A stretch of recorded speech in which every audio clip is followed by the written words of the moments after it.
Good afternoon. Welcome to Afternoon Chat. I'm your host, Ghost Mostly. What's going on, people?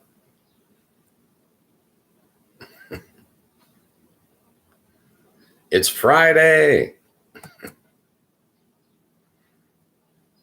The chat is up and running. Well, let's put a poll up. Let me see.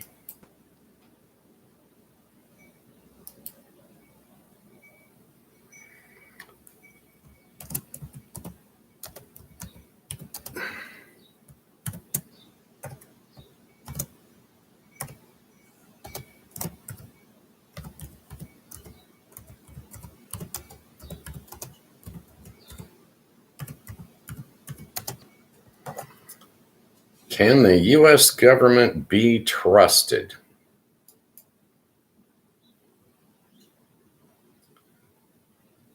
I think I know the answer to this, but let's see how the chat handles it today. How's it going? Happy Friday. We all made it through the week. Yay. Quick update. My father, not doing well. Complications during surgery. He's going to be up there a few days. At 87, it's hard to bounce back from surgery. I don't expect him to get out until Monday. Physical therapist, they've got to get him up and moving today. He's in a lot of pain.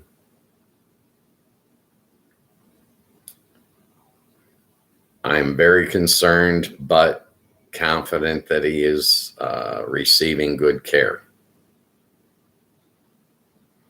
But he's definitely on my mind. So what's going on, people? What's up with you? Drinking, gambling, carrying on, the normal?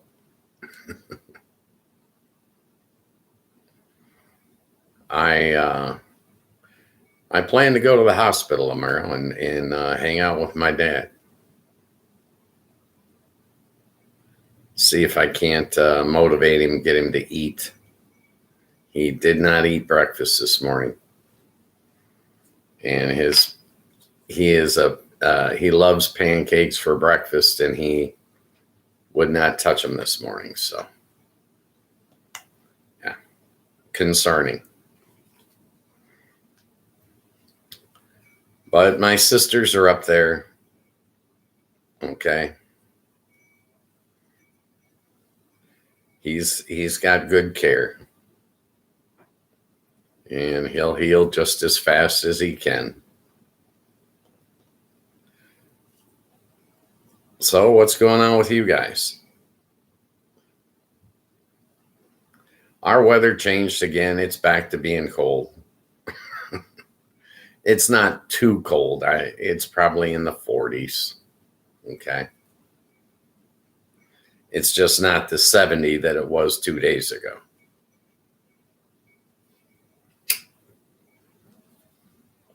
I'm in Michigan, Southwest Michigan specifically. And our weather, we could have snow yet in April. Okay. It would not be out of the norm for it to snow in April in Michigan. So what do you guys got going on?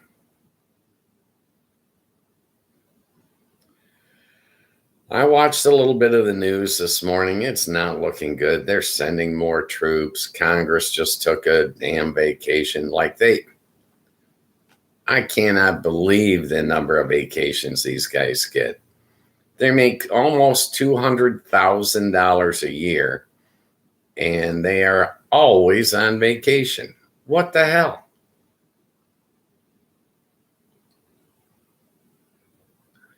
Unreal. They did not do anything. They split. They got out of town. It's ridiculous. All those TSA workers, the FEMA workers, the Coast Guard, none of them are getting paychecks. The government is still partially shut down. The last figure I heard was they're bringing 50,000 troops to Iran. This has false flag written all over it. The Iranian government issued a statement saying they were amassing 1 million troops to fight the U.S. and Israel.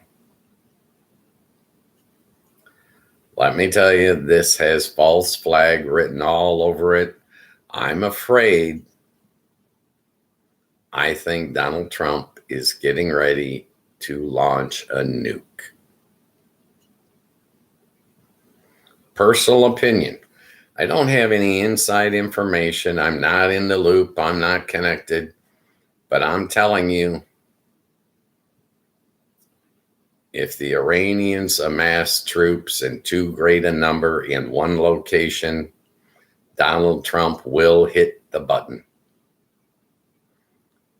The man has no conscience. He has no empathy. Right now, in this second term, his second term as president of the United States, he is demonstrating his abusive tendencies to the world. He's attacked the American people. He's attacked the world on the guise of trade. I honestly believe this man sold out the free world in his first term. He cut a deal. I look at this and I say, okay, Trump bombs Iran, Israel bombs northern Lebanon, and Russia bombs Ukraine. 3 nukes. That's my prediction, and I'm sorry to have to tell you that, but that's the way I feel. This is going to get really, really ugly, as if it wasn't already heinous.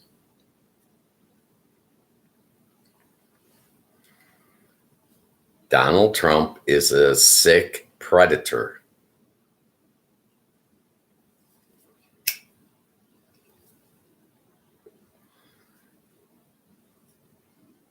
And the gloves are off. 93 million Iranians. This is not going to end well.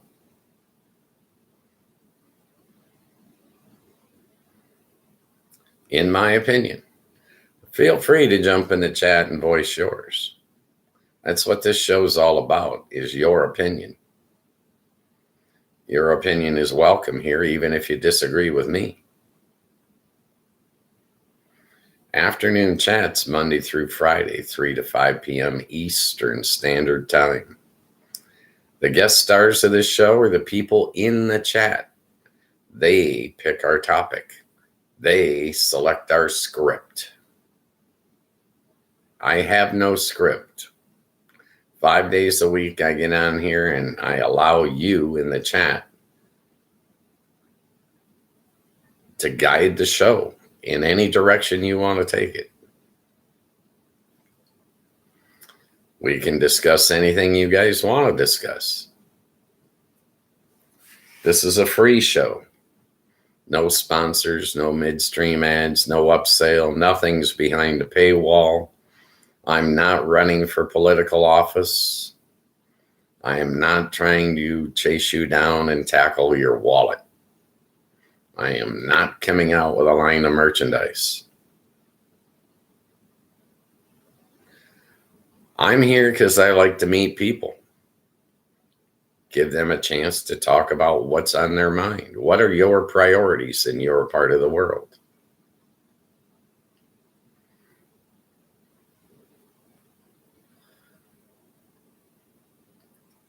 Something stinks about this war. That's where I'm at. It's not smelling right. I think that they're getting ready to nuke Iran.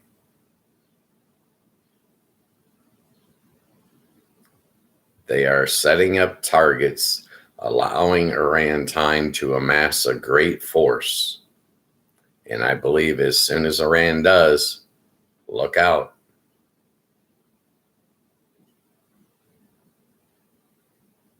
And I think that will give Israel and Russia license to do the same. Maybe even China.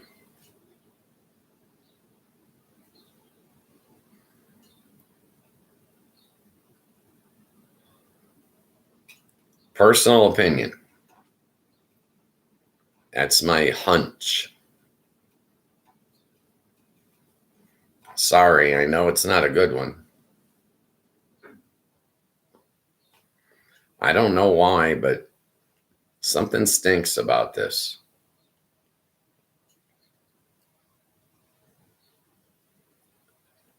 Why would anyone want to land troops in Iran? What would be the goal? I don't get it. I haven't understood this war from the get-go. None of it makes any sense.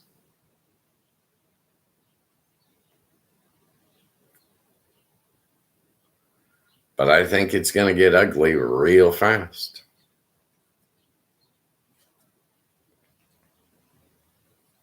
We'll see what happens.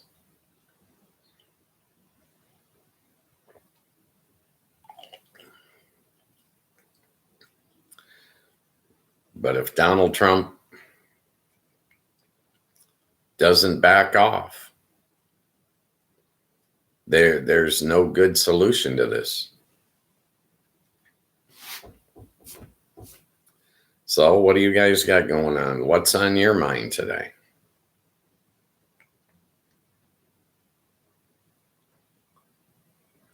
I'm concerned about the war. I'm concerned about my father.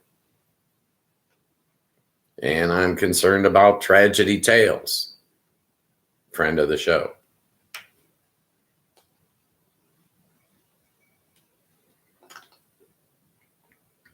Our friend Ryan is going through some relationship issues.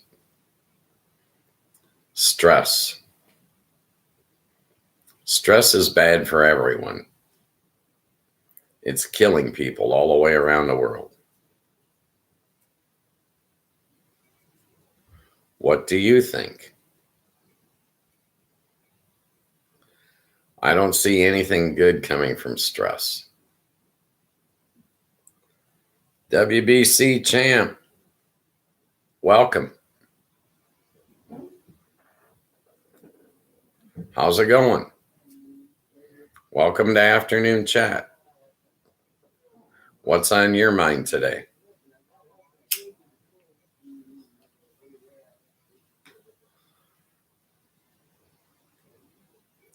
I've got most of my chores done. Going into the weekend, I feel pretty good about that. I'm figuring I'll be up at the hospital most of the time. Today's stream's whatever you want it to be. What do you want to talk about, WBC champ?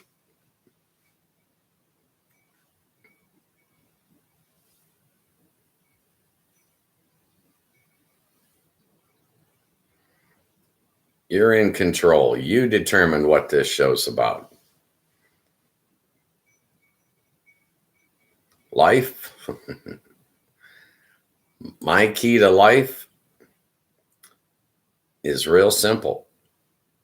Quantity of life is never guaranteed.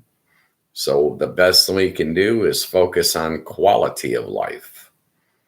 quality of life includes joy and love. I think those are the two keys. Find someone to love, find someone to love you back, and you will find joy. Personal opinion.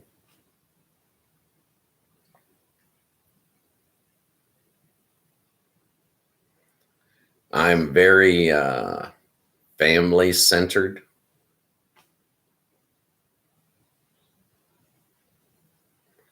The relationships you have with family are the key to your success.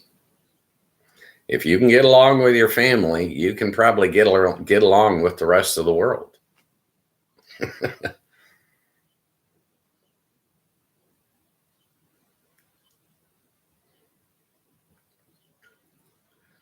WBC. I'm thinking that's women's boxing champ. I don't know.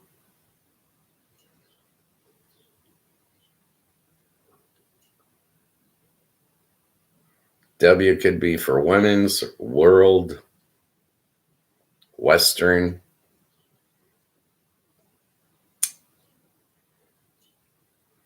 I like boxing. That's probably why it jumps to mind.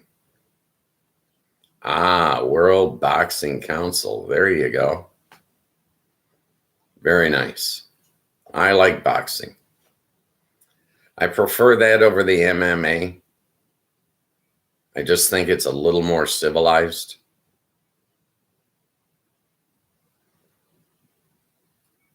Very nice. When I was a kid, Golden Gloves was the big thing. I'm 69 now, so I haven't been a kid in a long time, okay? But when I was a kid, Golden Gloves was the thing.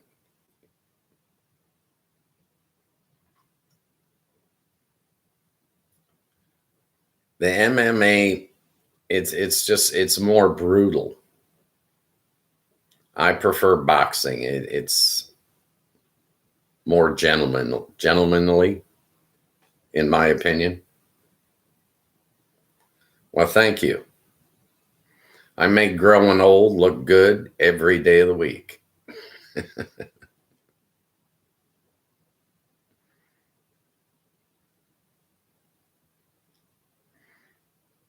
How old are you?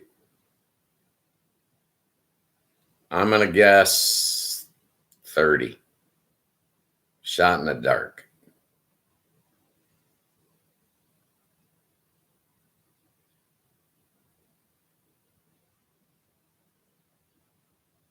Oh, 18. Very nice.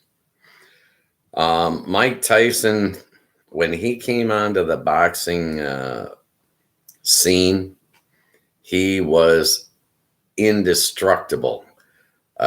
Small tank.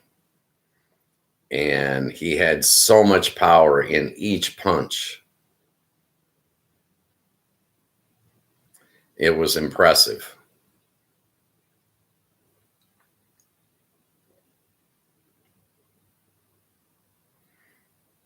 But to me, the greatest champ was Muhammad Ali.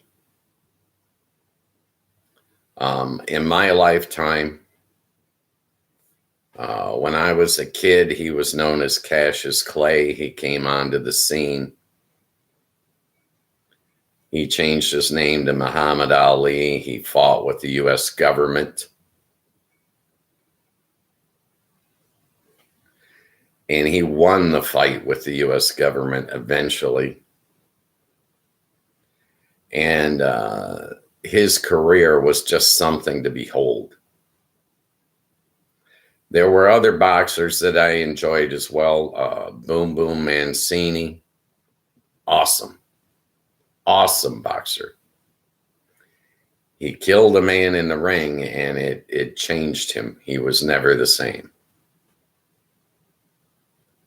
He fought a Korean, Duk Koo Kim, I believe was his name.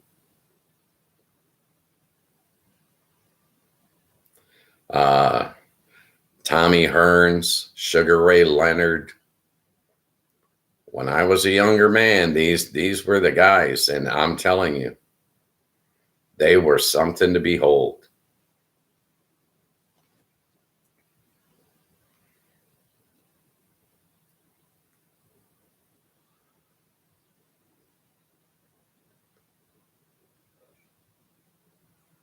I actually got to meet Sugar Ray Leonard.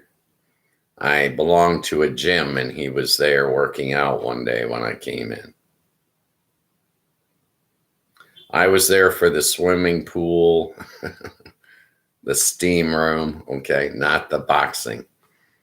But he was there doing his thing, and he was impressive to watch. I'm just saying.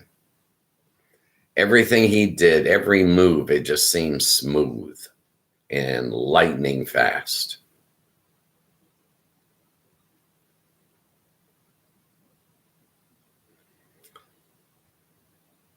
My doctor, when I lived in Vegas, my doctor, a gentleman by the name of Elias Ghanem, he was on the local board that took care of the boxing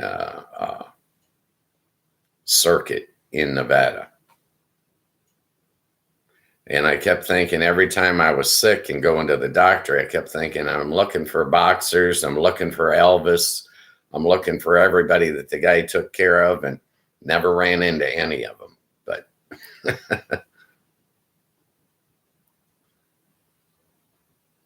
when you got sick, you were more likely to go to the doctor just in case you got to meet some of those guys.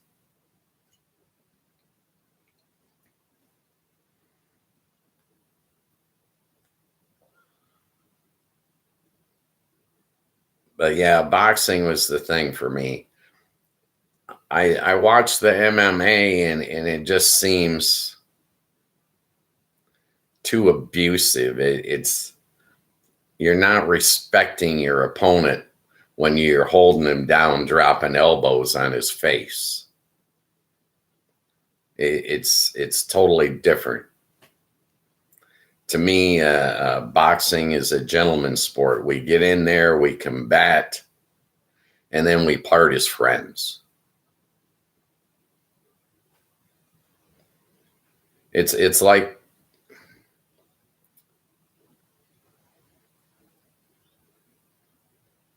I don't know, manners.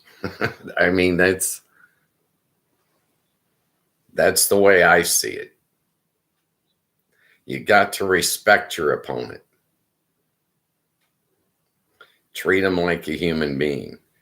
That makes the competition above the fray. This isn't a street fight. These are professionals. They're going to act responsible, professional. You're not going to hit a man when he's down. You're not going to kick a man.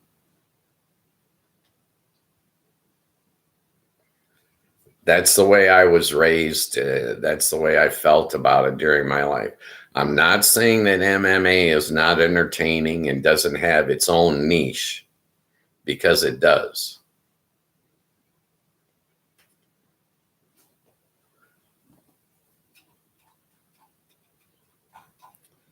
But Muhammad Ali was definitely the greatest in my book. I'll tell you a secret. When I watched him light the Olympic torch, I teared up.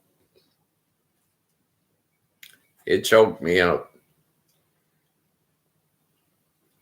He went from being hated all the way to being celebrated. That's something, okay?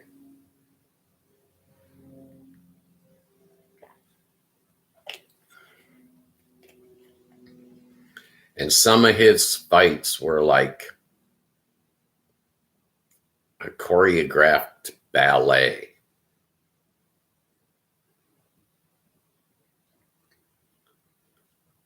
The Thriller in Manila, unbelievable.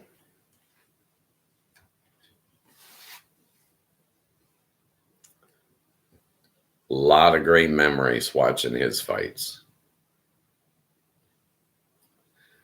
But he brought the U.S. government to his knees. They tried to chastise him and berate him, and he was just above them. He was morally superior. Yeah, I saw Foreman and Ali. Let me tell you something about George Foreman. He punched hard.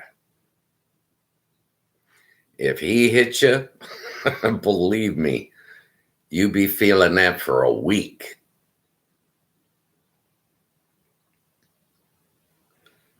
I met a guy, a boxer, a guy named Ron Lyle. He fought both Foreman and Ali. And he told me, looking me in the eye, he told me, he said, if George Foreman ever hit a man my size, I'm only 5'7", 150 pounds, soaking wet. Ron Lyle told me that if Foreman hit a guy my size, one punch would kill me. It would be that devastating a blow. He hit that hard.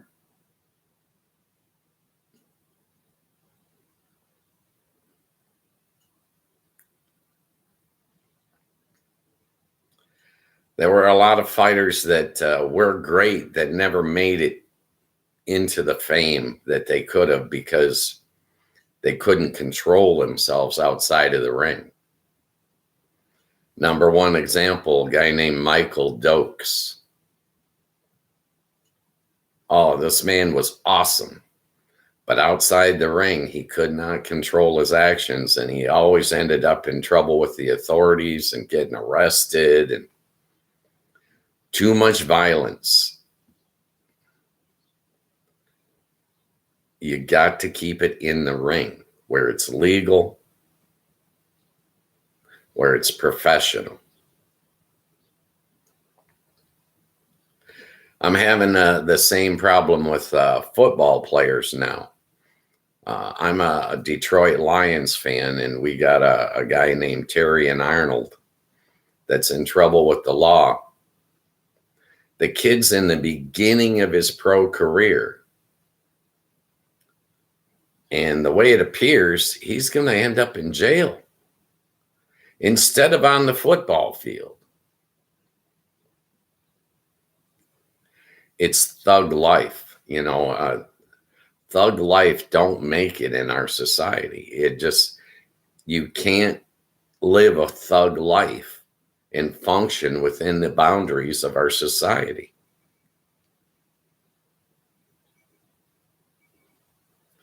It's hard for young people. They have to navigate this. And when we get a star athlete, we give them a bunch of money right off the jump. And here you go. There's no guidance. They need guidance. They need direction. And I don't mean this in the wrong way, but they need some supervision. They've got so much at risk. If Terrion Arnold ends up going to jail, he's going to lose millions upon millions and millions of dollars.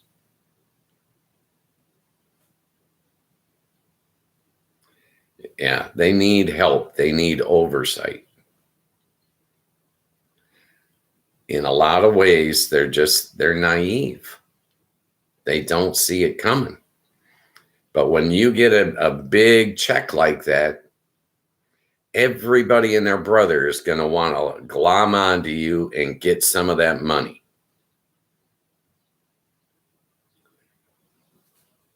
It's because you've got the fame, you've got all the attention on you.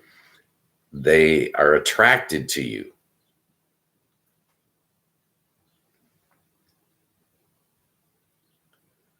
It is harder nowadays for young people because of social media. Social media does a lot of people in. Anything you print, I don't care if it's in an email, a text message, a post on social media, that shit lives forever. There's no way to erase it. It lives on forever. That is something that, as a young man, I did not have to deal with. It hadn't been invented yet. I had no issues. I could flip people off. I could tell people off. And believe me, I was kind of wild as a child. If I'd have had social media to contend with, I'd have gotten myself in so much hot water, it's ridiculous.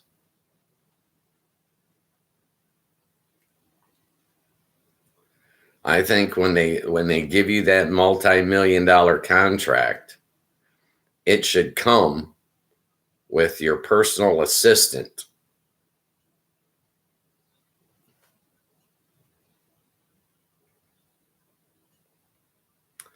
When I was young, I basically left home at 13.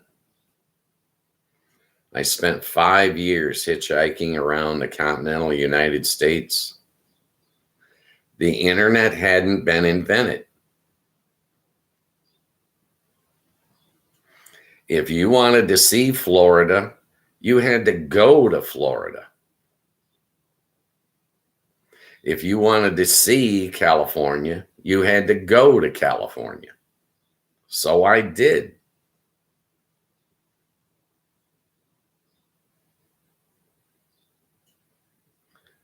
I wanted to see. I needed to know. I was very curious. That's how I ended up living in Vegas for 33 years as an adult. I hitchhiked through the town and I'm like, this place is great. There's something to do 24 hours a day. I thought, entertainment capital of the world, here I come.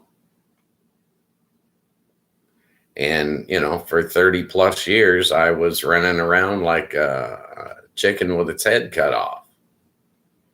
I was trying to cram 30 hours worth of fun into every 24-hour day. The internet come around and now I don't have to go to Europe. I can punch it up on my computer. I don't have to go to China. I can punch it up on my computer. It's a big difference.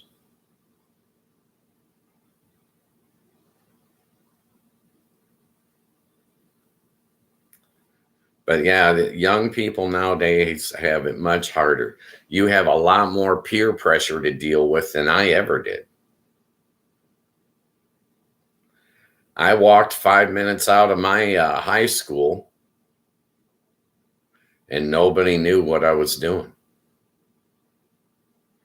Nowadays, you walk 5 minutes out of your high school and they know what you're doing. They're following you.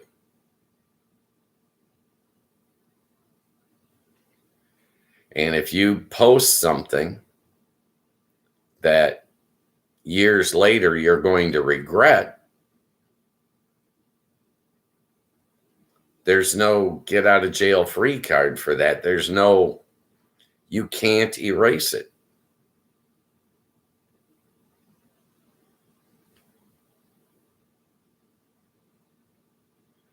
Once you print something, you're screwed. That's the right terminology for it. That's what it boils down to. If as a teenager you get online or you write a text to somebody or you send somebody a nude selfie, that shit's going to live forever.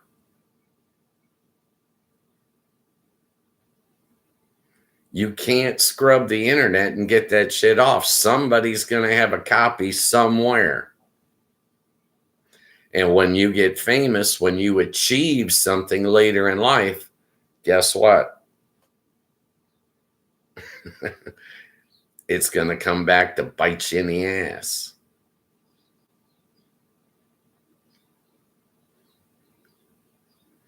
Yeah, you guys, you have a whole different, your age group has a whole different peer pressure than I ever had.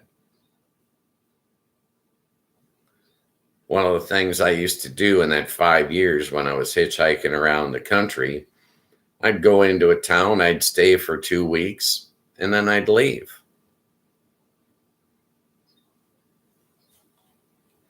Nobody knew.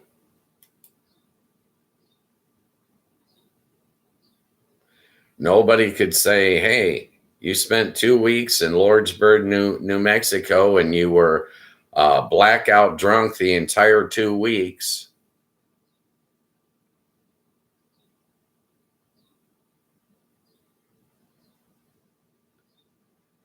Those kind of things, if you put them in print, they'll stay with you. And it's a tough way to navigate, in my opinion. It looks to be really difficult, and I see a lot of young people screwing up big time.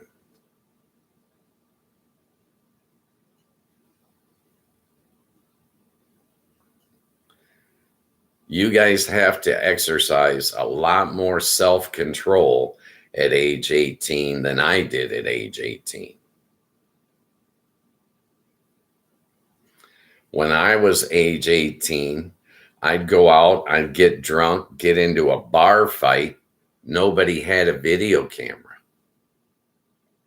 There wasn't even surveillance in the bars. I never had to answer for my indiscretions. You guys got to answer for every damn thing you do. In a lot of ways, it's not fair. You've lost a level of privacy that I relished. You've never even had that level of privacy.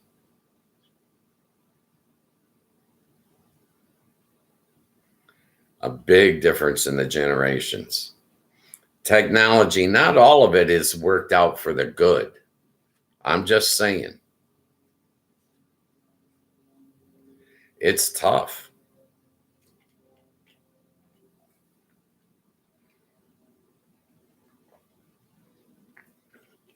My granddaughter's your age. She's getting ready to go to college in August. And I had to have a talk with her, and I tell her, don't turn your back on your drink. Someone can slip you something. It's a different day and age. I didn't have those worries when I was a kid. I say kid, a young adult. I did not have those concerns. Nobody was slipping anybody anything back in those days. Hell, we didn't even lock the front door on our house overnight. There was no reason to.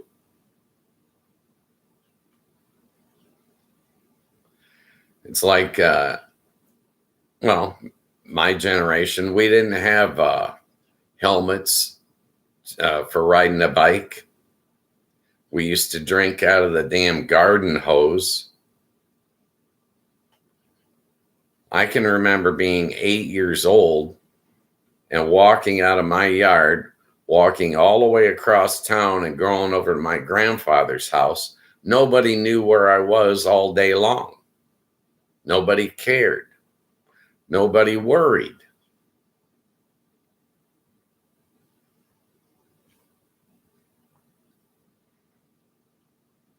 It's not like that nowadays. If you got kids nowadays, I don't think you let them out of your sight, do you? I mean, well, I used to hitchhike. You do that nowadays, you'll probably end up dead, buried in some field somewhere. Yeah. Times have changed. Technology has changed a lot, but it hasn't changed some things. Nowadays, they can use technology to track you down.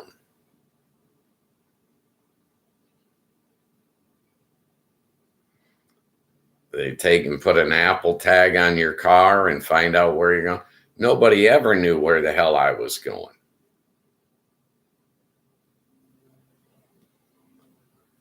That's part of why I was so wild, is no one ever knew what the hell I was doing.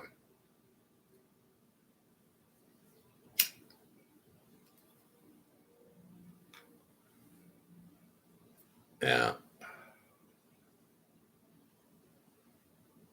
18 years old. You've got your whole life ahead of you.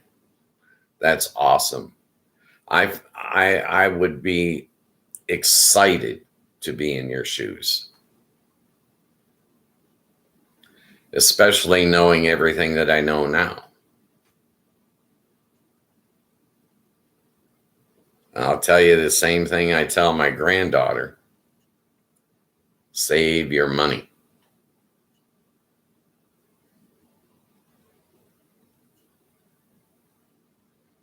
Save your money. That's the key to your success in your future.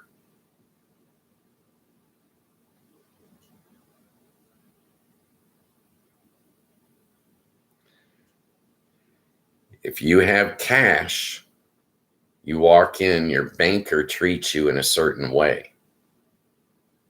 If you have no cash, you walk in and your banker doesn't really have time for you. He'll try to fit you in. 25% of your net income, save it. Not for when you're 25, not for when you're 30, not for when you're 35, but after that. Save, save, save. That makes your adult life cushy.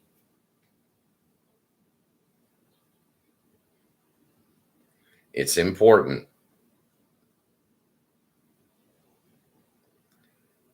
Money talks, everybody else walks.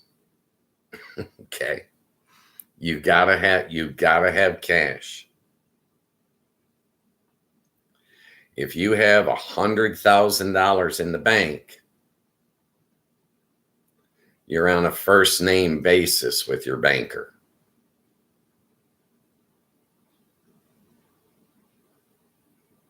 He knows who you are. He respects you. And he wants to do business with you. If you have $100,000 in debt, he doesn't know why he has to let you in the front door. Okay? It's a huge difference.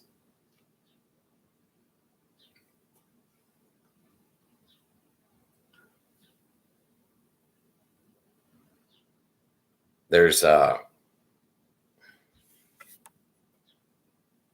stat I just saw the other day.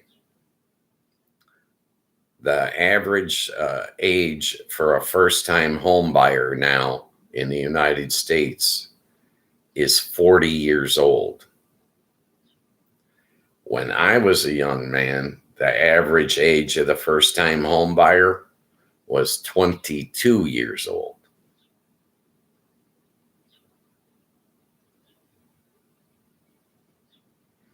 A huge difference. You're talking about 18 years. You're only signing up for a 30-year mortgage, all right?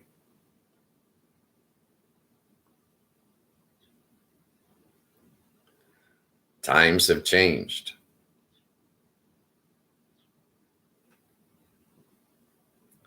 I like the technology. I enjoy it. but it also costs money.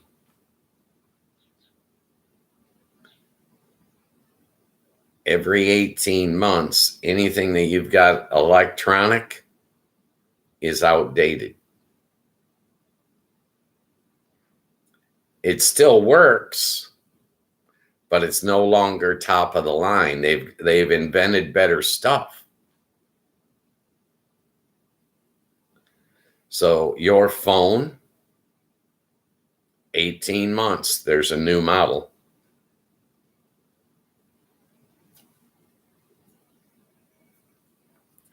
The life expectancy of your technology is reducing every year. When it was me, it was stereos. When I was a kid, we were buying reel-to-reels. Pioneer was a big name in stereos. You know, we all wanted to listen to our music. That was our thing. All of those stereos are basically worthless now. Music is all digital now.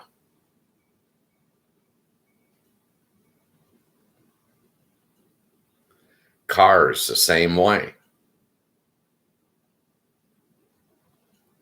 When I was a kid, you wanted to buy a car,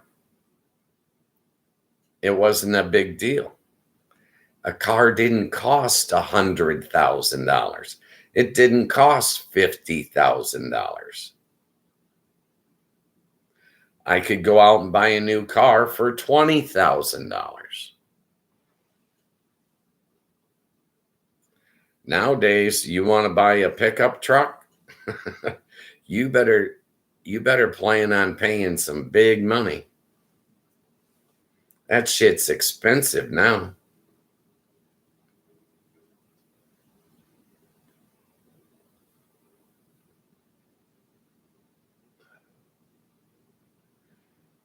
The cost of living, no matter how much it jumps, as a young person, you're still required to save money to build for your future.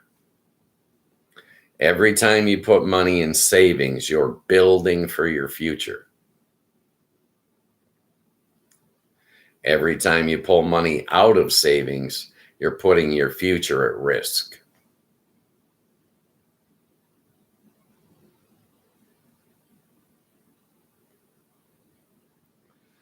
There are investments that you can find nowadays that can help you.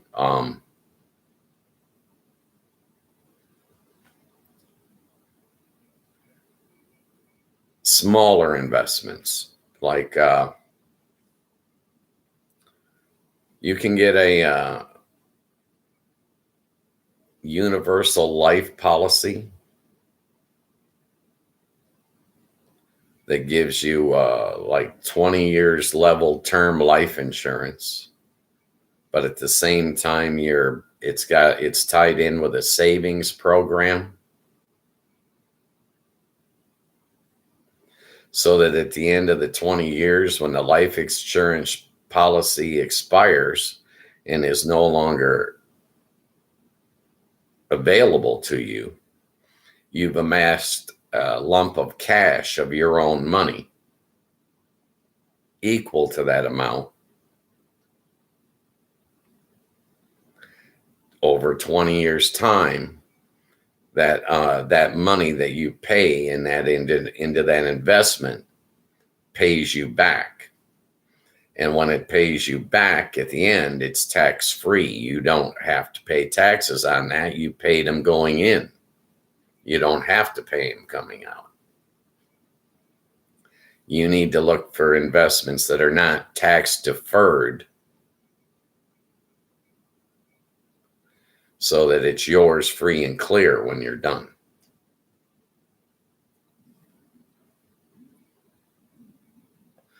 But as a young person looking to invest, time is your friend.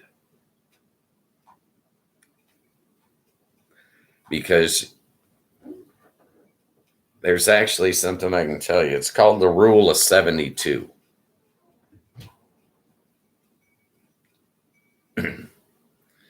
Take the number 72, put that into a division bracket, and divide by your interest rate. And your answer, your solution, is the number of years it takes for your balance to double.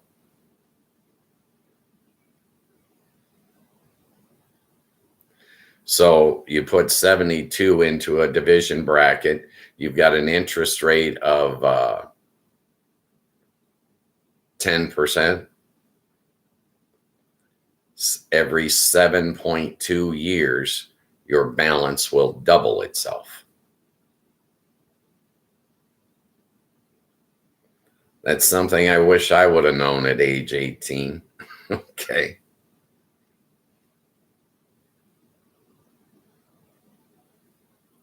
Yeah, they don't teach you that stuff in school. They don't teach you how to handle finances in school. Live within your means. Do not run up credit cards. Do not sign your life away. When you're signing that contract, you're signing your life away. I have 2 credit cards. I have 0 balance. It's the end of the month. My credit cards are paid off.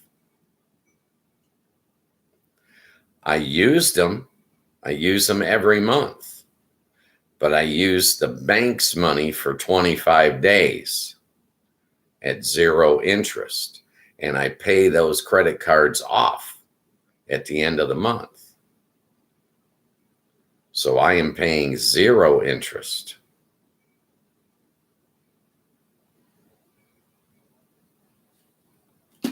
They should teach you this stuff in school.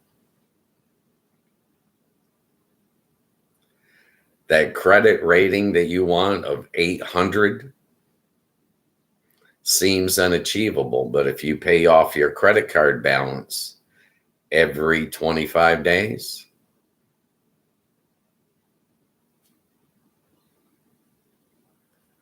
that 800 credit score is very attainable.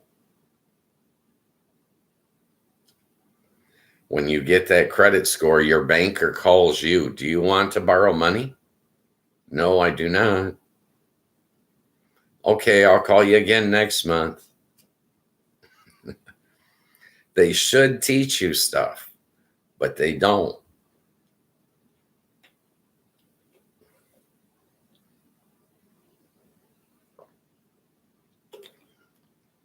I'm 69 years old, and I still learn new things every single day. Studying and learning never stops. I research things to this day.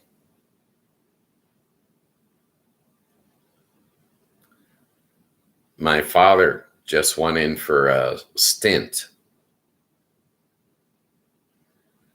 It was stint number 8. I was concerned. I researched. The record for number of stints, 67. I go back and I tell my father, as long as you're still in single digits, Dad, don't worry about it. You're going to be fine. I research things and learn things every single day, and I have my entire life. Why didn't they teach you that in school? That learning never stops. You think, oh, I graduated high school. I know everything I need to know. I'm going to go attack the world. You don't even know a fraction of what you need to know.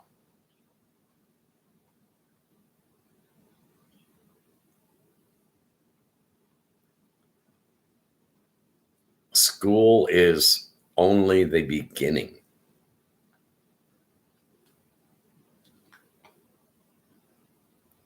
In my opinion. That's all I can offer. The wrinkles you see in my forehead, that's a roadmap to the life that I lived.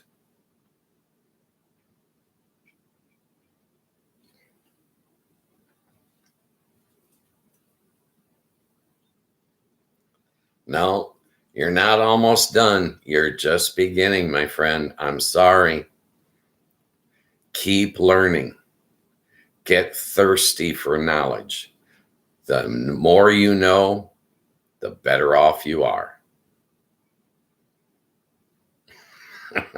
I know, I know. Don't let it get you down. It's not as hard as it was learning math or learning to read, or, you've done the hardest part of it. Now you get to choose what you want to learn. It's all electives from now on. There's no more requirement unless you attend college. Research what interests you.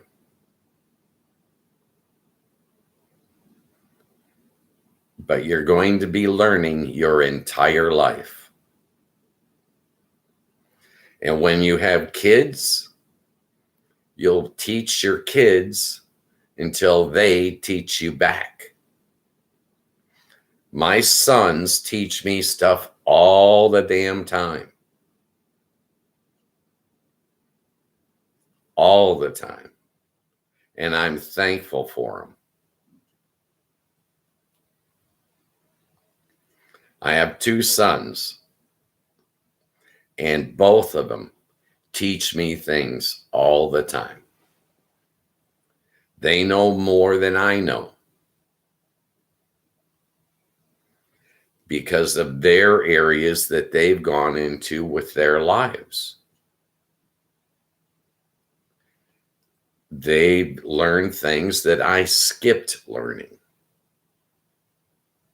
I didn't think it was of interest, or I didn't think it was of value, or I didn't think it was important at all.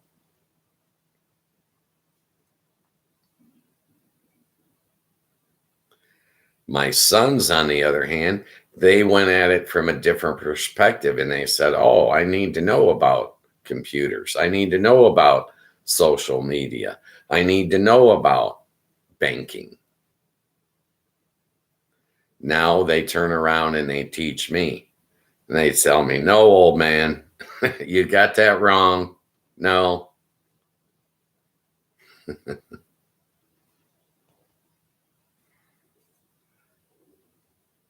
They help me. They teach me back.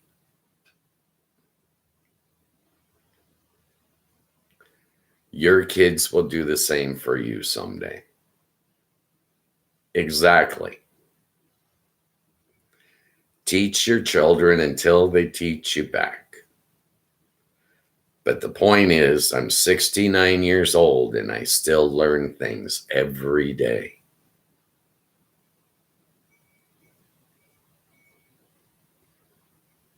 They should have taught you that in school,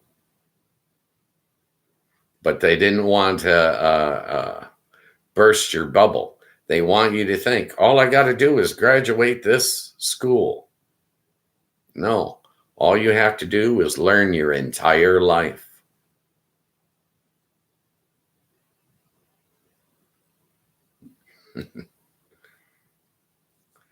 It's not a negative, though. Believe it or not, it really is a positive. I know so much more. It gives me greater confidence in myself. So I'm reaping benefits from my own knowledge.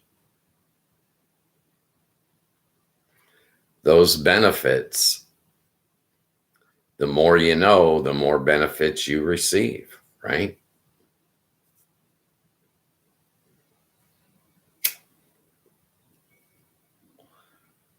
What part of the country are you in, WBC?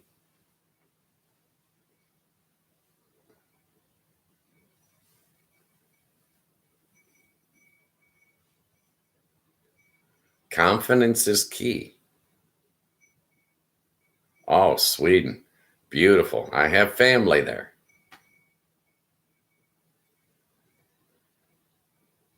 My granddaughter's mother, Sweden. Yes.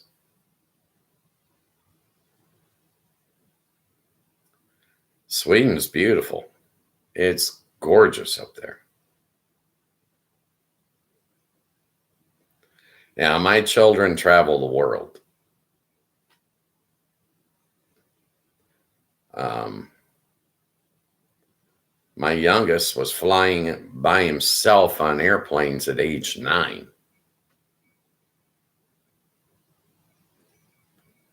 His latest trip, he was swimming in the Baltic Sea. I was jealous. Okay, I got to tell you that I was jealous. The boy, he's 29 now, but he was swimming in the Baltic Sea. That's something I've never done.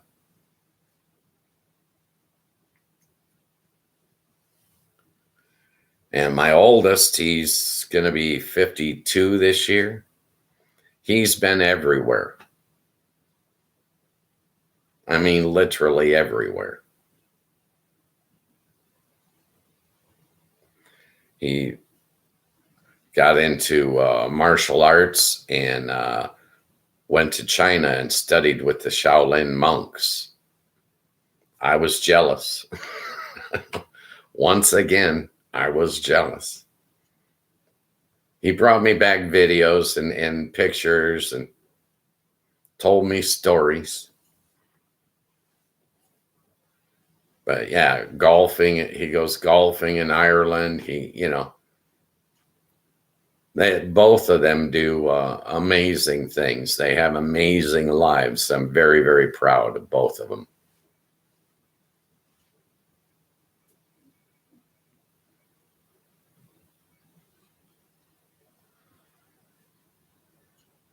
Yeah, my oldest is fifth degree black belt in Shaolin Kempo. He went beyond the level of badass. He took it to new heights as far as I'm concerned.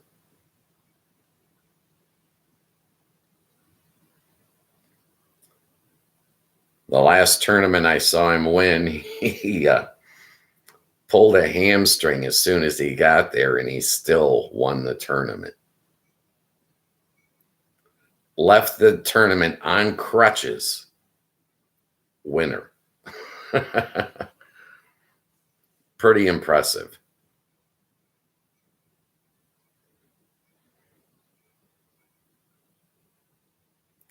By far.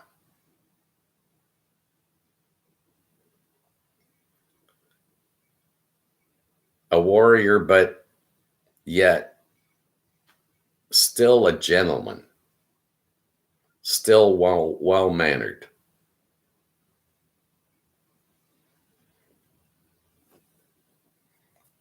The funniest part, the funniest story I got with him is we go out one night.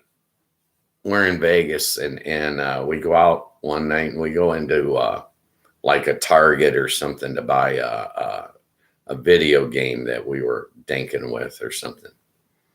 We come walking out of the Target and there's a car full of crazies off in the parking lot, and they're getting a little rowdy maybe. And the boy goes from this side of me, he walks around to the other side between them and I, like to protect me in case something goes down. I laughed at him and I told him, I said, I've been walking these streets a long time before you were even alive. I'll get along just fine, son. But he just put himself in the position that if trouble went down, he was going to be there. He's a good boy.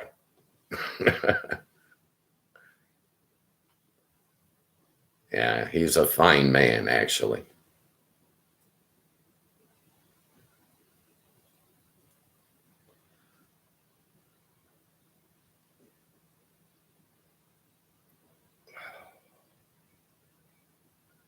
I enjoy I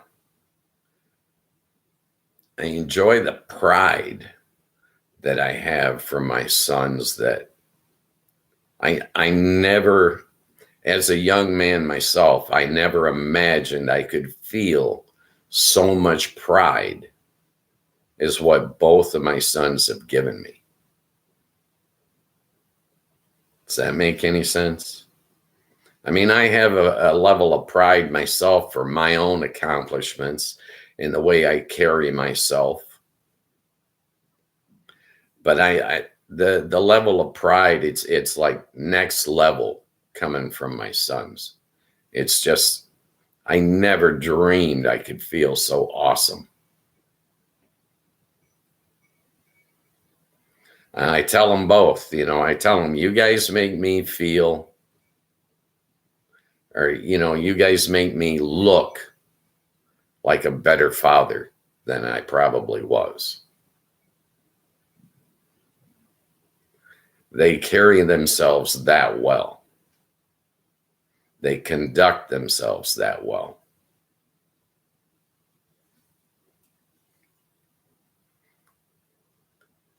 There's a lot of parts of fatherhood they don't tell you about. They tell you about your responsibilities and your duties, but they don't tell you about the way you can watch your son interact with other people and it warms your heart. And you think they're perfect.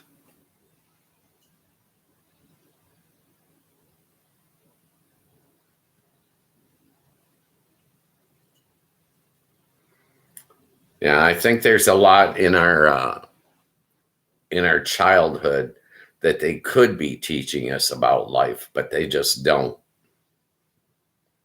Well, self-esteem being one thing.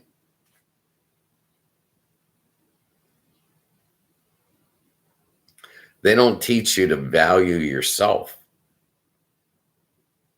And I think they should.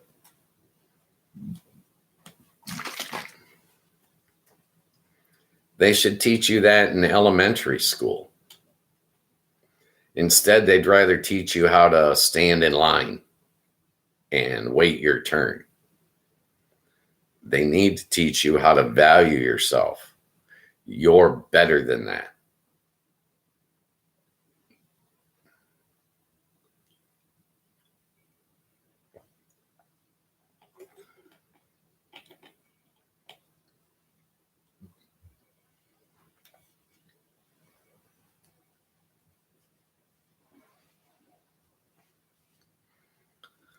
Yeah, I think that self-esteem has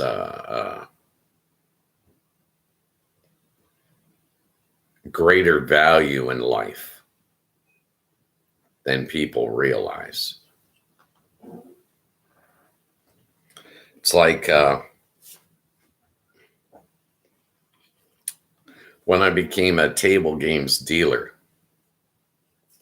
I worked and I practiced and I worked and I practiced until I got better than everyone else. I set that out as my goal and I achieved that goal. And once I achieved that goal, nothing was a barrier. In the workplace, I couldn't be intimidated. They invented a new table game and they installed it. And they had it up and running. And I hadn't been trained on that table game yet. I'd never seen it before in my life. I walked up to it and I dealt it, having never seen it before in my life. A level of confidence from having superior skills. And I can remember seeing my father as a machinist in the factory. And I see the four bosses come out of the front office, and they got a roll of blueprints, and they walk up to my father and they interrupt him from doing his job, and they're asking him questions. My father held 4 journeyman's cards. He was the best at what he did. They came to him with questions. That impressed me as a young man, and I got to that level in the casino industry. And let me tell you, it feels damn good when you get that good. It wasn't achieved overnight, believe me. I mean, I was a dealer for a lot of years.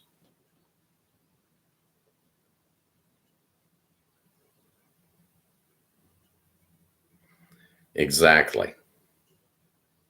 I don't care what you're doing, be the best at it.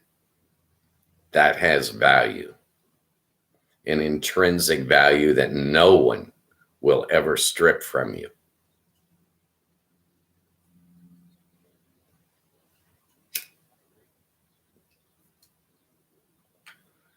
It's like sales. You know, if you're selling things for your job, the first thing that you have to sell is yourself. You have to establish a level of communication and create a bond between your customer and you. I don't care whether you're selling pantyhose or locomotives, it doesn't make a difference. In order to complete your sale, you're going to have to establish a bond, a level of trust. They should teach you that in school.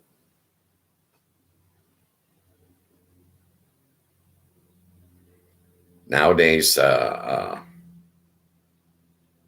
I'm not sure what they're teaching in school.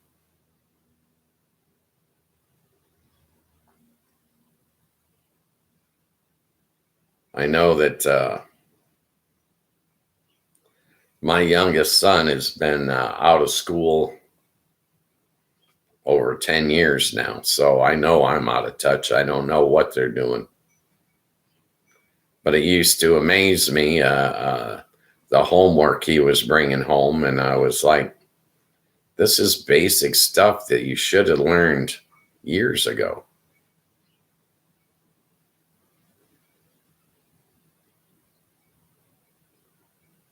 But by the time my son was 12, I took him into a dealer school, and I was interviewing with some people, and he was off the other side of the room, and I looked over and he was teaching at age 12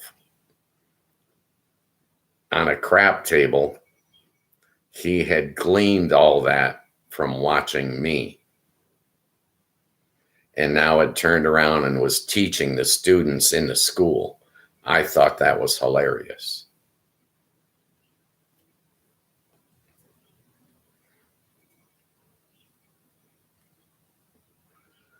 I set him down at a poker table full of poker dealers that were training.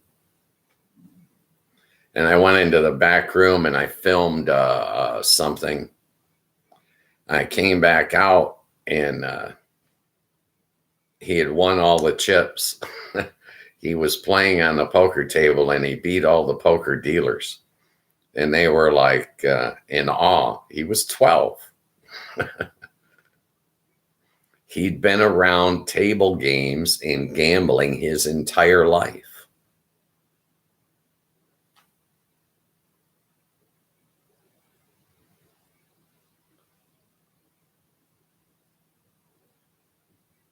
They were amazed. All the students, they were amazed that a 12-year-old could come in there and clean them out playing poker.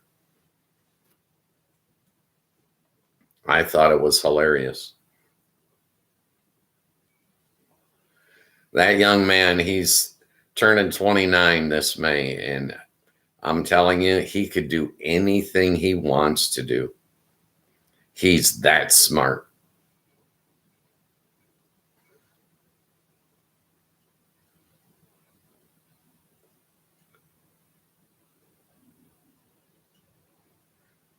You get a level of pride from having kids that it's just amazing.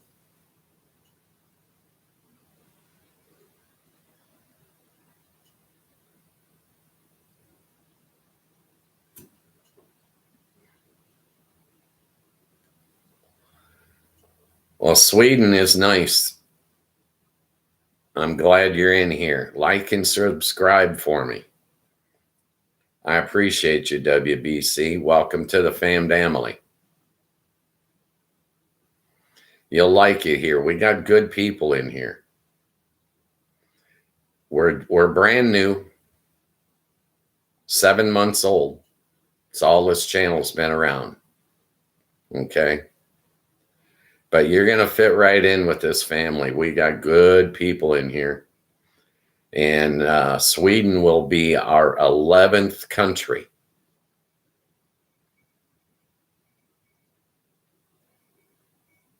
Couple of years from now, this channel's going to be big.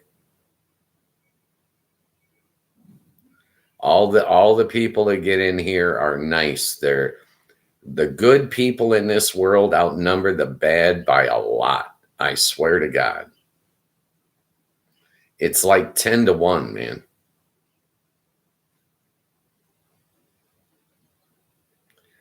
People are inherently good. Governments are bad.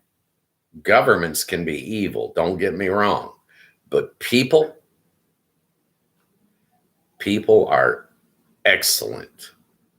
They will help one another. They will go the extra mile. It warms my heart every time I look at it. It is just unreal. My 33 years in table games in Las Vegas, I was meeting 100 people a week minimum. They were all nice. They were all patient. They were all understanding. They were all happy.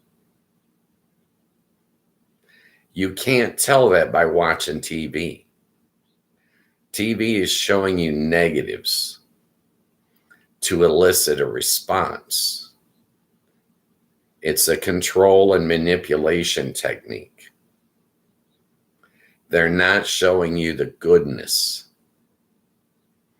This channel, the people in this chat, they will show you goodness. It's abundant on this planet. It really is. People from every country of the world are good. They're not sitting around plotting against their neighbors, cleaning their guns. You're watching the news. It's all propaganda. It has nothing to do with reality. The reality is people are family oriented. They care about one another. They're trying to build for their future. They're not sitting around plotting against their neighbor. That crap's on TV. It's not real. The realness is you can depend on every human being on this planet to get up and go to work every day.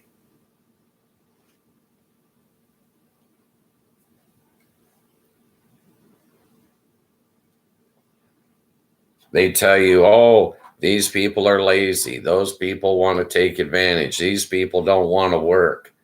It's all negatives. Don't buy it. They're selling you it's a con job.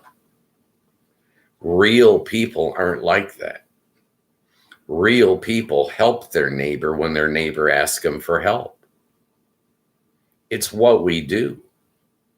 We depend on each other so much and we don't realize it. If I get up and I walk over and I flip the light switch, my power comes on. Those guys at the power company go in and do their job every day. I don't know their names. I don't know who the hell they are, but I know I can depend on them. Because every time I flip that switch, the damn light comes on. It's like that all over the planet. I don't care what planet you're talking about, even. If you don't get up and go to work every day, you're not going to survive. And all the other people give us what I call options. When I walk out my front door, I have options of what I can do. I can go run my errands. I can go to the gas station, the bank, the grocery store. I can go to a restaurant. I can go to a movie. I can go bowling. I can go golfing. I can do any number of things. And all those options that I have come from everyone else, from all those other people getting up and going and doing their job every day. They give my life options, and those options give my life a great value. Everybody is dependable. Everybody is reliable. I don't have to call the restaurant to see if they're open. I know they're open. I get up, I walk out the door, I go straight to the restaurant, I go in and I sit down. Those options that human beings give to one another increase the value of our lives, of our existence. Those options bring us joy. Imagine if you lived 100 miles from your nearest neighbor. You didn't have power. You didn't have running water. You didn't have a grocery store, a gas station, a car, a road. Life gets inherently difficult. Everything becomes a major chore. Going it alone is not the answer. Options give you quality of life. You can depend on everyone. You just don't realize it. You don't know their names. You don't know who they are. Right now, I'm depending on the workers at the local hospital to take good care of my father. I don't have to worry. I know they're on the job. I know they're doing their best. That gives me a sense of security. That has an intrinsic value. The other people on the planet give your life great options that you wouldn't have without them. That I find a level of calm, a level of peace, inner peace with that. I know I can depend on everyone. Knowing that makes me want them to be able to depend on me. I'm going to do my job every day. I'm going to be there. I want your life to have great value as well. I want you to have options as well.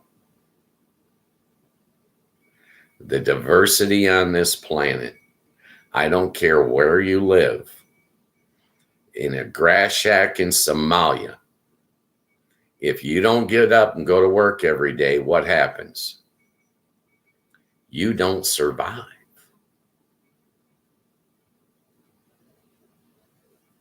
Think about it. Everybody in every country gets up and goes to work every day. I love that. I love those options when I open my front door. I also love the fact that I can close that front door and I can stay inside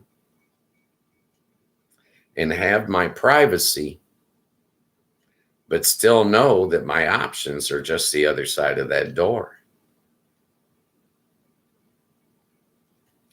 That has value as well.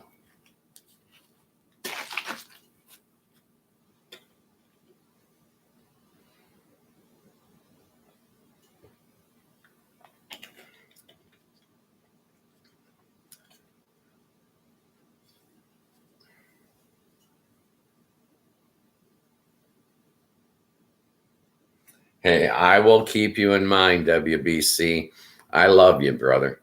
I appreciate you jumping in the chat today. You're a class act. Be safe, be happy, find some joy in life, okay? What a good guy. What a good guy. WBC champ, #1 star in the chat today. Going down in the record books. I love it. This channel is going to grow. It's just going to take us time. All we have to do is be patient, be understanding, and be willing to learn. I tell people all the time, me doing this, I feel like a blind man that just bought a new house. I'm trying to feel my way around, learn my way without running into too many walls and bloodying up my nose. There are good people on this planet, a lot of us, a lot more than you can imagine. I believe. And it's the other people that we depend on that give our lives such great value, such great options. Life is good. Options are good. Without the other people, not so much. Doesn't matter what their language is, doesn't matter what their religion is, doesn't matter what their skin color is, doesn't matter what their income level is. They all add to our combined greatness. Every person on this planet should be valued, should be respected. That's my opinion. Feel free to jump in the chat, voice yours. That's why the chat's active. The people in the chat determine where this show goes on a daily basis. I have no script and I have no agenda. I'm not trying to sell you anything.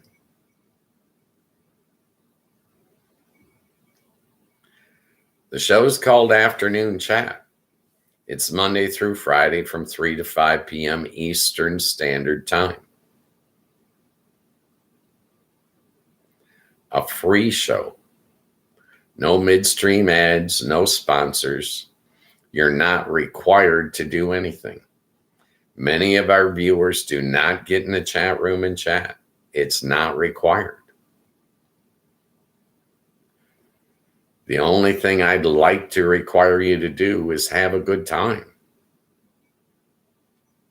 I firmly believe that if you're nice to everyone all of the time, all that niceness, all that kindness comes back to you tenfold. People are good.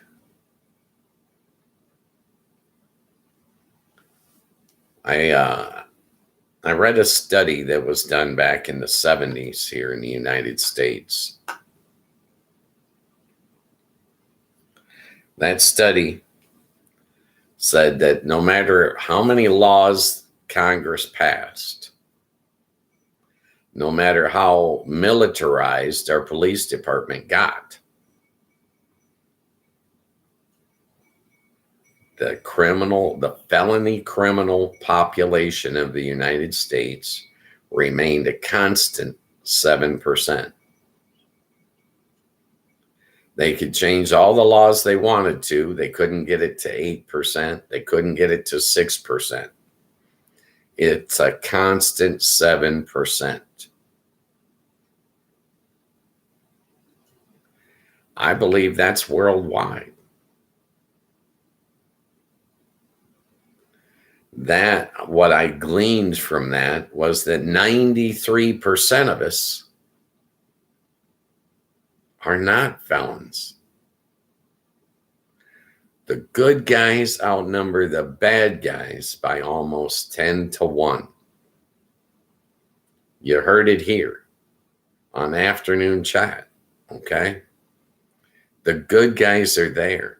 You don't see them in the news. They're using negatives to control and manipulate you.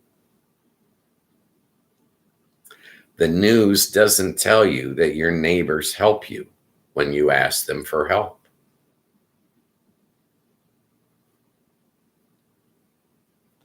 You see it all the time, but it's never on the news.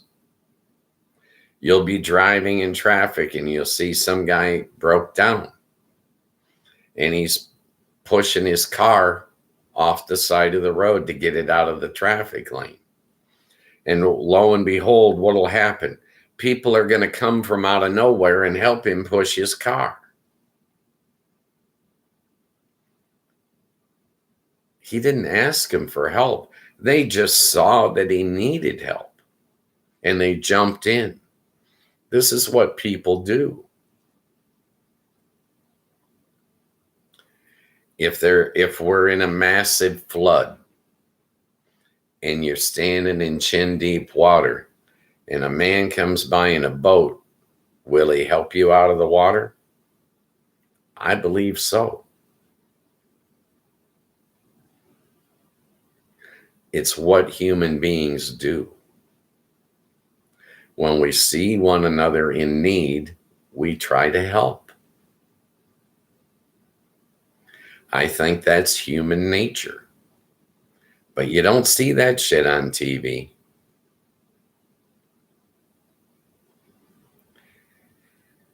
Here in America, we got a population of what? 350 million people. And we're all going to see the same news story. One guy goes out and shoots up a Walmart or something. We look at that news story over and over and over and over. It plays on our fears. It plays on our insecurities. What they're not reporting is that 349,999,999 people didn't shoot up a Walmart. They're not telling you about all the goodness, about all the kindness, because they can't get you to tune in at 11 to see a Good Samaritan.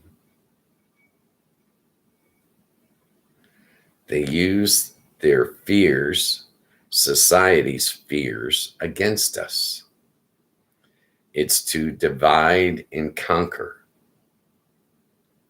They want to split us up into little subgroups and then use our fears to put us into conflict with one another so that we don't see that they're stealing all our money. Don't look at the shiny object. Don't let them control and manipulate you.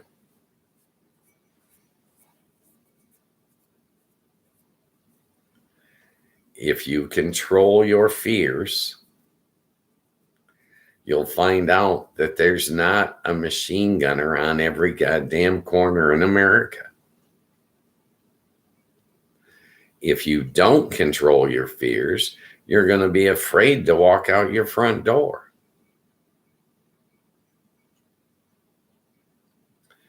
Take a minute and do an experiment. Walk to your front door, open it, and point to the bad guy. You can't. You may not like that guy, or you may not like the way he's dressed, but that doesn't make him a bad guy. They've brainwashed you into thinking he's a bad guy. He's not a bad guy. He's different from you. That's all. Every human being on this planet had a mother and a father. It takes two. So in our core, we're all the same. But at the same time, we are human beings. We are all unique individuals. I celebrate being unique. I like being unique. I guarantee you, you have never met someone like me before in your life. I come from a different perspective than you've ever seen. I offer a different perspective than you've ever seen. I celebrate being unique. You should too. Our core is all the same. We're human beings. But at the same time, we are each unique and individuals. That's what gives us power.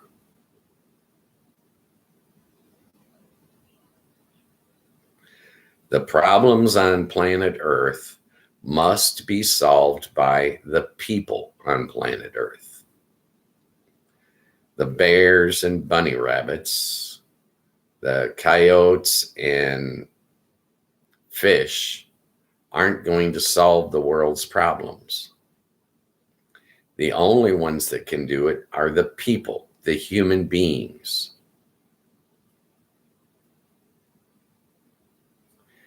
When human beings get together and collaborate, they build great things. Open your front door again. Take a look. Everything you see there was built by man. Not one man, but many men working together. They put their differences aside and they built every skyline around the world. One man did not build that skyline.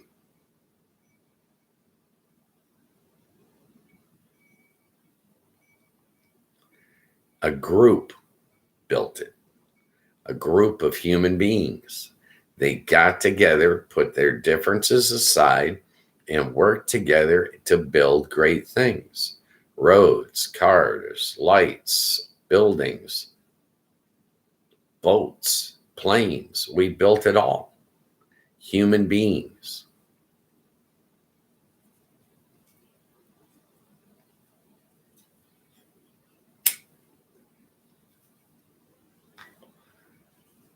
The key to our success, human beings. The key to our life, other human beings. They give us great value. When you open your front door, you have options that would not be there without all those other human beings.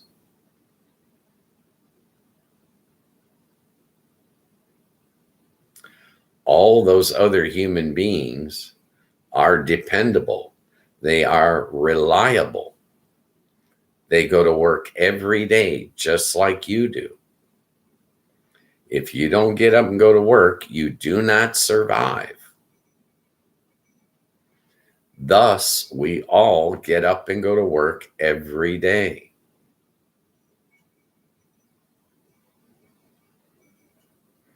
We're reliable. We're dependable.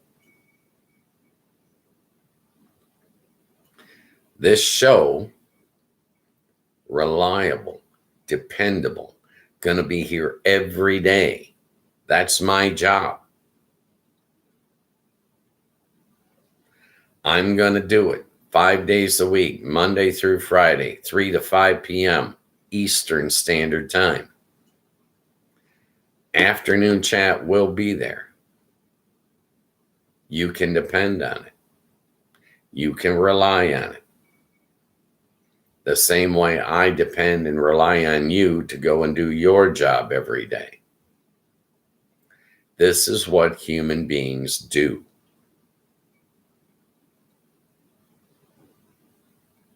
We support one another because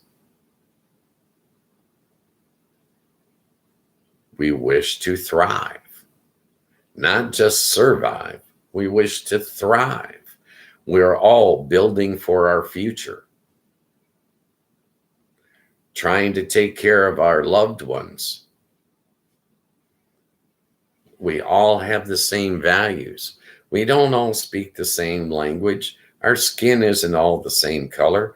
We don't worship the same gods. It doesn't matter. There is one human race on this planet, and we are all a part of it. Whether you realize it or not, you are a functioning part of the human race. Act like it. Respect one another. You can depend on one another, so why not respect one another? You don't have to agree with every human being on the planet. You don't even have to like every human being on the planet. All you need to do is tolerate every human being on the planet. That's not that much to ask. Respect all life. That's not making war on Iran. That's not lashing out against your fellow human being. Respect them. You cannot pick and choose for other people. You can't choose another man's path in life. But you can respect it. You can respect his choices, even if he's teaching himself a lesson.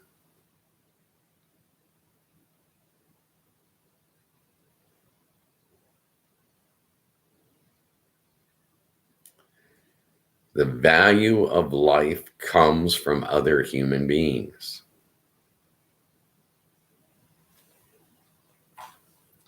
You need each other. You don't realize it, but you do. That quality of life is important. When you open your front door, you have options, not because of what you have done, because of what everyone else has done. That's where all your options come from, is the other people. So respect them. Act like you respect them. They're giving you quality of life. I don't care what task you're trying to accomplish. I don't care what your goals are. The key to your success is to get more human beings on your team. More people. They ease your workload and they speed up your success rate. One man wants to build a house by himself. It could take him 2 years. He's got a lot of hard work ahead of him. A lot of hard work. But if he gets 200 men on his team, gets 200 human beings to help him out, he can probably build that house in 2 weeks, not 2 years. And he'll have to do less work himself. What an amazing solution. If you're struggling and not succeeding, what do you need? More people on your team. Doesn't matter what you're trying to do. You need more human beings on your team.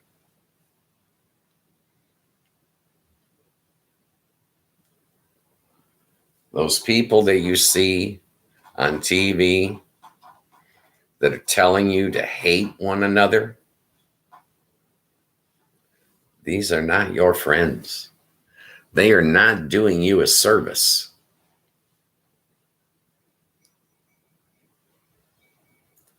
If you're an American, your fellow American is not your enemy.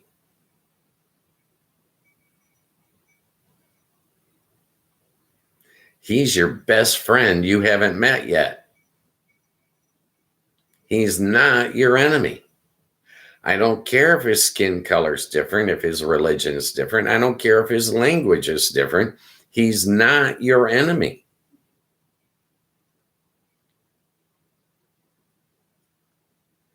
Your Canadian neighbor, not your enemy. Your Mexican neighbor, not your enemy. There is one human race. One.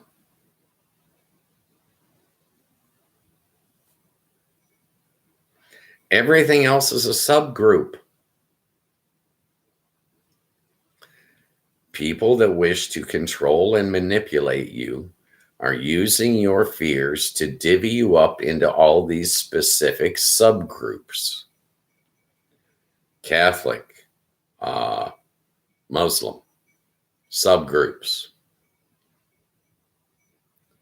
Whites, blacks, subgroups. Republican, Democrat, subgroups. As soon as they divvy you up into these subgroups, what do? They tell both groups the exact same thing. That other group is out to get you. They're plotting against you. Don't trust them. They're the bad guys. And then they tell the other side the exact same. They're the bad guys. They're not the bad guys. The bad guys are the ones that are divvying you up into subgroups. They are not your friends. If you're being told to hate someone, don't fall for it. Don't hate another human being. Respect that human being. Don't hate, tolerate. You don't have to agree with them. You don't even have to like them. All you need to do is tolerate them.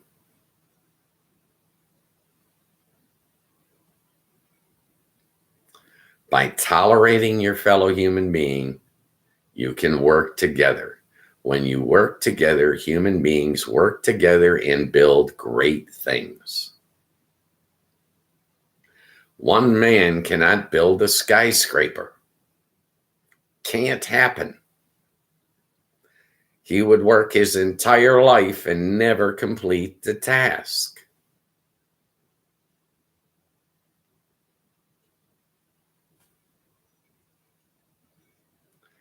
Stop being afraid of your neighbor. He's not out to get you. He's doing the exact same thing you're doing. He gets up, he goes to work every day. He's reliable, he's dependable. He's looking out for his family, and he's building for their future. The exact same thing you're doing. Hate is society's wrecking ball. Hate does not build anything. Look around. What was built by hate? Nothing. If it builds nothing, why do you want to do it? It doesn't build, it tears things down. It's a wrecking ball.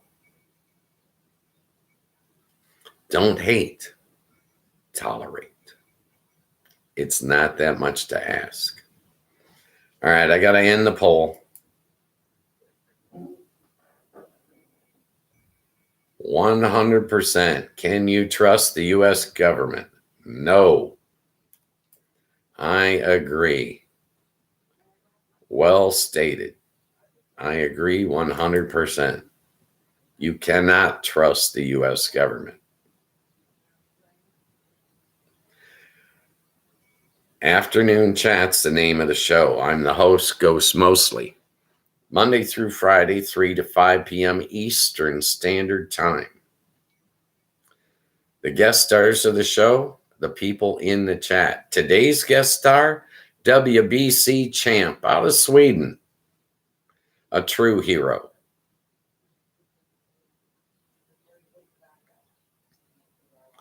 I want to put a special thanks out there for WBC.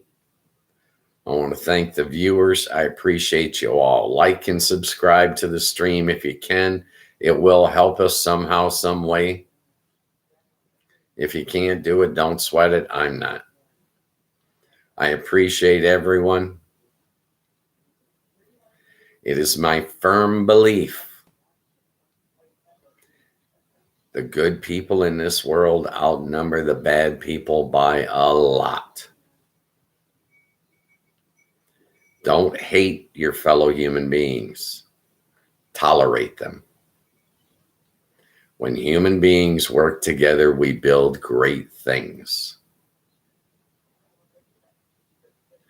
You're trying to achieve a goal.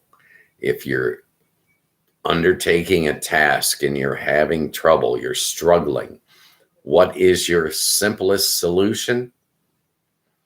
Get more human beings to help you. You will reduce your own workload and increase your success rate. It's that simple, folks. Be nice to everyone all of the time.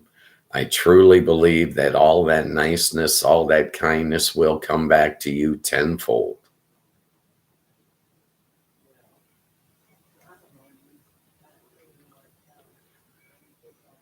That said, I'll be back on Monday at 3 Eastern.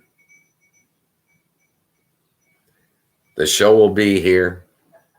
We're dependable. We are reliable. It's what we do. We're human beings. Tell your friends.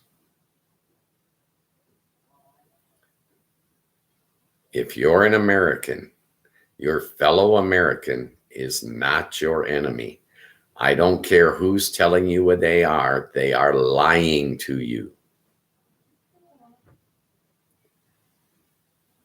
You do not have to have enemies. Your hatred wins you nothing. There is no prize. That hatred that's eating a hole in your stomach is unnecessary, and it is evil. Hatred is not the answer. If you want to find joy in life, find someone to love. I dare you. All right. That said, I'm going to get off of here. I'm going to make a call and check on my father. Okay. I love you guys. Have a great weekend. Be safe. Be happy. Find some joy in life. Please. You deserve it. All that said, I'll see you guys Monday. Go out.